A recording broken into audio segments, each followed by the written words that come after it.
Would you want to pay for someone else's mistakes? I know I wouldn't. Imagine paying hard-earned money for somebody else to get an abortion. It's a possibility that one day you'll be paying for somebody else to get the abortion. The bill is called S758.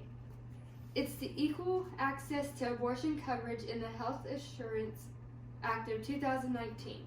It would provide abortions to the women who have Medicaid or Medicare.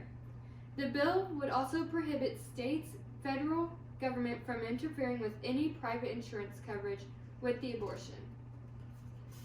Medicaid provides health coverage for low-income people who fall under 3 categories, which are people with children, elderly people, and people with disabilities. It is funded by federal and state government out of general tax revenues. With that being said, your tax dollars are spent on someone else's abortions. The Equal Access to Abortion Coverage and Health Insurance Act was reintroduced on July 8, 2015 by Representatives Barbara Lee, Jan, and Diana DeGetta. But there was a time before this one. It was introduced in the 1114 Congress. What it would have done is lift the discriminatory Hyde Amendment and restore insurance coverage of abortion for all individuals who enrolled in medical and other federal programs. This was introduced in the Senate by lead sponsor Sen.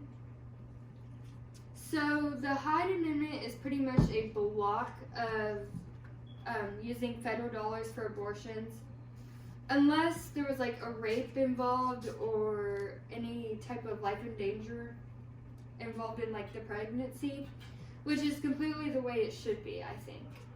This was passed by Congress in 1976. People believe Hyde was treated against low-income people and people for harmful ways to get abortions. But I'm not going to pay for you to have one done when you knew what you were doing in the first place. It's crazy. Say a girl was raped and wanted to abort the baby. Yeah, okay, we could do that. If the baby or the woman was endangered with life-threatening conditions, then yes, let them get the abortion with Medicaid or whatever federal government assistance they are using. I also feel like if you're raped, you don't want to have the stress of paying hospital bills after being raped.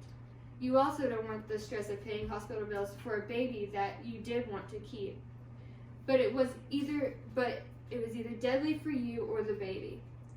It's just not right. If you're willing to do it and everyone is perfectly healthy, you can pay for your own abortion in that case. National partnership states that ability to decide if and when to have a child is inextricably bound to women's ability to support herself and her family, especially for women who already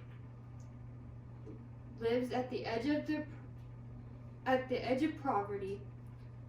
Okay, so maybe then you should have thought about being in poverty before getting pregnant, and you wouldn't have to worry about paying for your abortion.